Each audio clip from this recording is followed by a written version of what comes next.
전라북도 김제에 가면 금산교회라고 있습니다. 1920년대에 테이트 선교사가 금산 지역에 전도를 하러 오셨다가 그 김제의 금산의 유지 조덕삼이라고 하는 사람이 예수님을 영접하게 됩니다. 그런데 집주인 조덕삼이 예수님을 영접할 때 그 집 마부 청년 이자익이라고 하는 청년도 함께 예수를 영접합니다. 그리고 같은 날 세례를 받았습니다. 집주인과 종이 같이 세례를 받았습니다. 1920년 되면 지금부터 100년 전입니다. 조선시대죠. 있을 수 없는 일이 일어난 겁니다. 그런데 그 금산교회가 부흥을 해서 장로를 선출하게 됩니다. 그런데 주인과 마부가 같이 추천을 받아서 장로 선거를 하게 되었습니다. 놀라운 일이 일어났습니다. 장로 투표에서 주인 조덕삼은 탈락을 했는데 마부 이자익은 당선을 했습니다. 야, 이거 큰일 났죠. 주인 도덕삼은 나이가 39살이고 마부 청년 이자익은 29살이에요. 10살이나 적은 그 집 하인이죠. 하인이 장로가 됐는데 10살 많은 그 집 주인은 장로에서 떨어졌습니다. 그런데 여러분, 놀라운 일이 일어났습니다. 그 조덕삼이라고 하는 집주인이 이렇게 말했습니다. 하나님의 뜻이라면 장로님을 도와 교회를 잘 섬기겠습니다. 여러분, 이게 믿어지십니까? 여러분이라면 그렇게 할 수 있겠습니까? 저는 자신 없습니다. 저는 솔직히 자신 없습니다. 그런데 조덕삼은 그렇게 했습니다. 이 이야기를 제가 전북 김제 금산교회에 가서 직접 들었습니다. 그 교회를 눈으로 보고 그 교회 당회록도 거기 있습니다. 100년 전 당회록이 거기에 있습니다. 주일날 주일 예배의 결석만 해도요, 교인이 당회 앞에 와가지고서 혼쭐이 납니다. 당신 왜 주일날 빠졌습니까? 예, 제가 이러해서 빠졌습니다. 그게 말이 됩니까? 한 번만 더 그러면 혼날 줄 아십시오. 눈물을 쏙 빼놓고 주일날 예배를 지켰다고 하는 교회. 자, 여러분, 그런데 더 놀라운 일은 그 후에 있었습니다. 주인 조덕삼은 이자익을 자기보다 10살 아래 하인이지만 사랑하고 존경해서 평양신학교에 보내서 공부를 시킵니다. 그리고 훗날 그 하인을 자기네 교회 담임 목사로 청빙을 합니다. 한국교회 최고의 미덕으로 꼽히는 이야기입니다. 이걸 제가 현장에 가서 보고 들으면서도 안 믿어지는 이야기였습니다. 근데 한국교회사에 이 이자익은 교회 총회장을 2번이나 역임을 한 아주 훌륭한 목사님으로 사역을 하셨습니다. 자, 여러분, 오늘 이 이야기에서 누가 가장 하나님의 사랑과 칭찬을 받았을까요? 조덕삼입니다.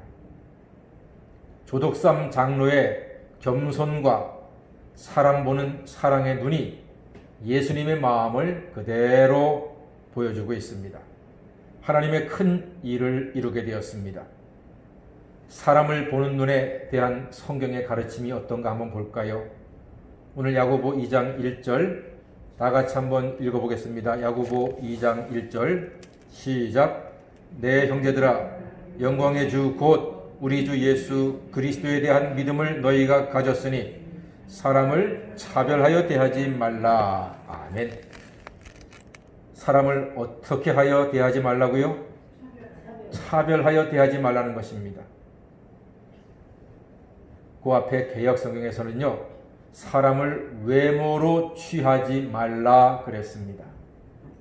차별하지 말고 외모로 판단하고 평가하지 말라. 특히 예수 믿는 사람은 사람을 외모로 평가해서는 안 될 것입니다. 사도행전 10장에 보면은 아주 의미 있는 기사가 있습니다. 로마군 백부장 고넬료, 이 사람은 성경이 말하기를 아주 경건하고 하나님을 경외하고 구제도 많이 하고 기도하는 이방인, 로마의 백부장, 로마의 장교입니다. 웬만한 성도들보다도 더 신실한 사람이었습니다. 하나님께서 고넬료에게 시몬 베드로를 청해서 모시고 와라, 그렇게 명하셨습니다. 그런데 그때 베드로는 환상을 봅니다. 하늘에서 보자기가 내려와 바구니가 있는데 거기 보니까 여러 먹을 것들, 뭐 짐승이니 곤충이니 이런 먹을 것들이 잔뜩 들어있어요. 베드로가 이렇게 얘기합니다. 하나님, 이 더러운 것을 내가 먹지 못하겠습니다. 그때 하나님은 이렇게 말씀하십니다. 하나님이 깨끗하다 하신 것을 네가 속되다고 하지 말아라. 이렇게 실랑이가 3번 반복됩니다. 그때 베드로에게 고넬료가 보낸 사람이 찾아오고 베드로는 그 사람을 따라서 백부장 고넬료에게 찾아갑니다. 그때 고넬료가 나는 천사의 지시로 당신 베드로를 오늘 모셨습니다, 이렇게 고백을 합니다. 그때 베드로가 하는 이야기가 중요합니다. 내가 참으로 하나님은 사람의 외모를 취하지 아니하시고 각 나라 중 하나님을 경외하며 의를 행하는 사람은 하나님이 받으시는 줄 깨달았도다. 엄청난 메시지입니다. 그리고 그 온 집이 다 세례를 받고 구원받았습니다. 고넬료의 집안이 구원을 받았고 대사도 베드로가 완전히 사람 보는 눈이 확 바뀌는 시간이었습니다. 베드로는 그동안 유대인들, 율법을 지키는 유대인들에게만 관심을 가졌고 그들에게 복음을 증거했거든요. 근데 하나님은 그 일을 통해서 확 바꿔버리는 거예요. 유대인만이 아니라 유대인들이 더럽게 여기는, 짐승처럼 여기는 이방인들도 하나님의 은혜와 사랑을 받아서 예수님의 보혈로 죄 씻음 받고 구원받을 수 있다 하는 사실을 베드로가 아주 뼛속 깊이 체험을 한 그러한 내용입니다. 사도행전은 바로 그거잖아요. 머물러 있지 말고 온 유대와 사마리와 땅끝까지 이르러 내 증인, 예수님의 증인이 되라는 책이 사도행전 아닙니까? 여러분, 사도행전이 몇 장까지 있죠? 죄송합니다. 어려운 거 물어서 28장까지 있어요. 사도행전은 28장까지 있거든요.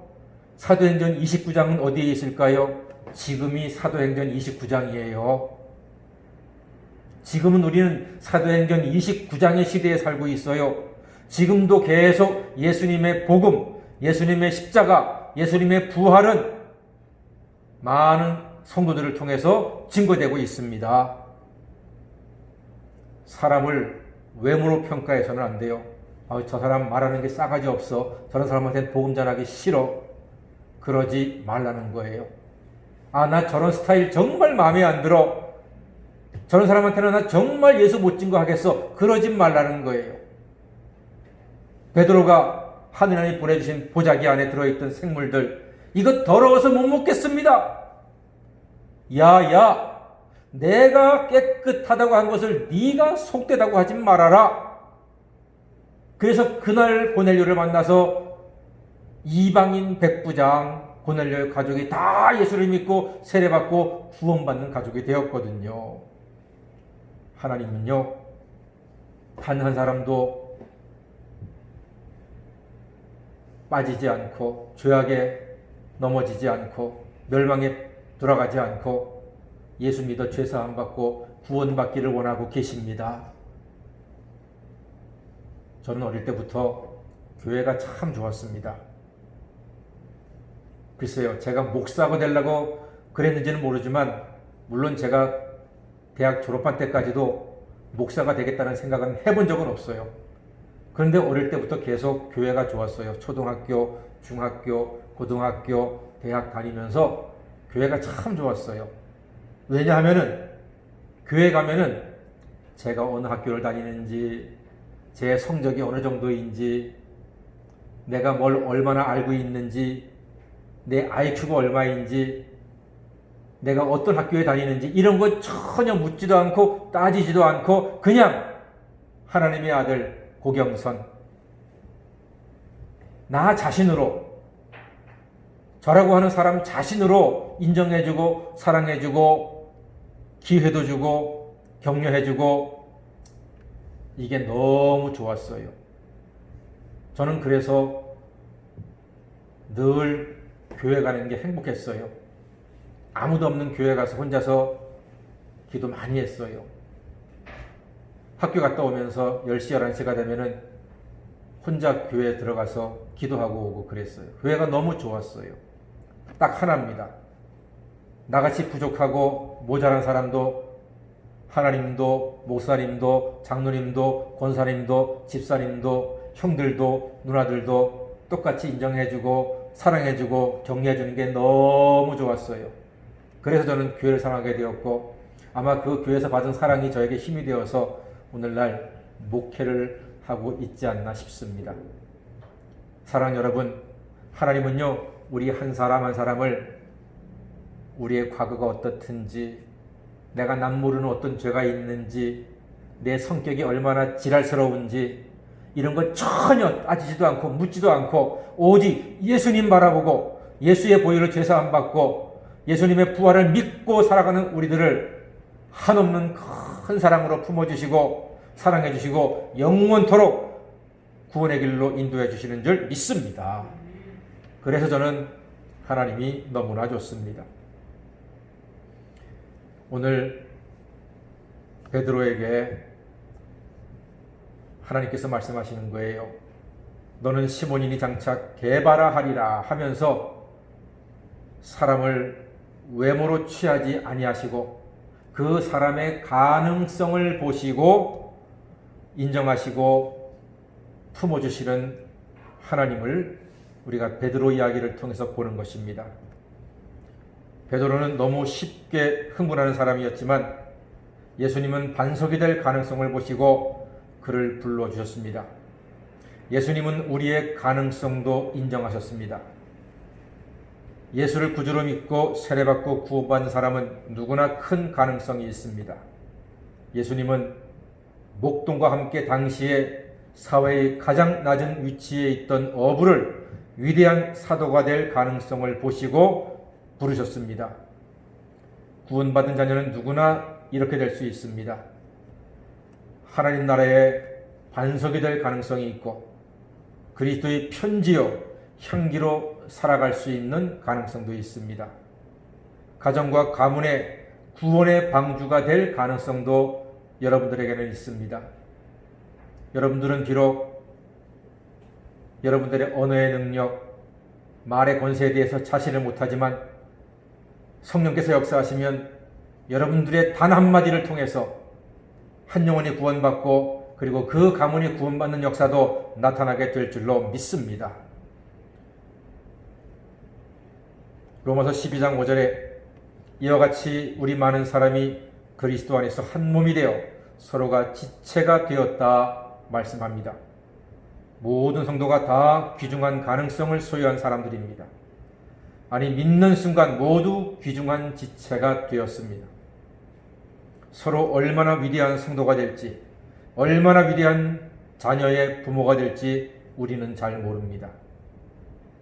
성령이 역사하시면, 성령이 함께 하실 때 우리는 위대한 하나님의 자녀로 쓰임받을 수 있고, 우리가 기도하는 그 사람이 우리보다 더 위대한 사람으로 쓰임받을 수 있고, 우리가 사랑하는 그 사람이 베드로처럼 고넬료처럼 하나님의 영광을 드러내는 위대한 사람으로도 쓰임받을 수 있습니다.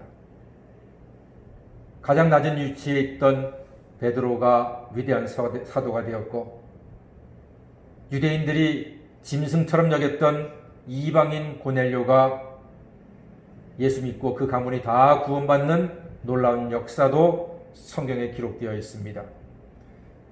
그러므로 우리 예수님을 믿는 사람들은 믿음의 눈으로 사람을 봐야 합니다.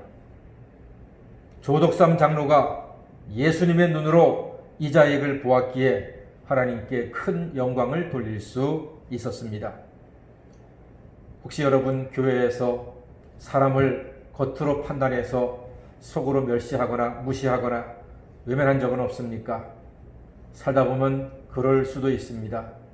그러나 이후로는 외모를 보지 아니하시는 하나님, 우리 자신도 믿음만으로 구원하시고 좋은 것을 아끼지 아니하시는 하나님의 큰 사랑에 힘입어서 우리가 아는 많은 사람들이 우리가 받은 사랑이 우리에게서 흘러나가서 그도 베드로처럼 고넬료처럼 구원받고 귀하게 쓰임받는 이 아름다운 사랑의 릴레이가 계속해서 이어지게 되기를 간절히 소망합니다. 그리고 교회에 오는 사람은 누구든지 그가 화려한 옷을 입고 있든지 진한 화장을 하고 오든지 슬리퍼를 신고 오든지 유난히 말이 많든지 누구든지 위로받고 격려받고 소망을 얻고 싶어서 온다는 사실을 기억하시고 환대해야 합니다. 코로나 때문에 마스크를 하고 많은 대화가 부담스러운 시절이 되었습니다만 여전히 교회에서는 누구든지 환대받아야 할 자격이 있습니다. 교회에 오시는 분은 누구든지 그로 말미암아 하나님이 기뻐하시기에 축하받고 사랑받고 존경받아야 할 이유가 있는 것입니다. 성도는 예수님 때문에 사랑합니다. 성도는 예수님 때문에 섬기는 사람입니다. 성도는 예수님 때문에 참는 사람입니다. 성도는 예수님 때문에 기도해 주는 사람입니다. 그러므로 하나님의 의를 이루는 우리 교회, 성도 간의 교제와 사랑의 기도가 있는 우리 교회, 그래서 하나님께 기쁨 드리는 우리 성복교회 모든 성도님들 다 되시기를 주님의 이름으로 간절히 축원합니다. 아멘. 기도하겠습니다.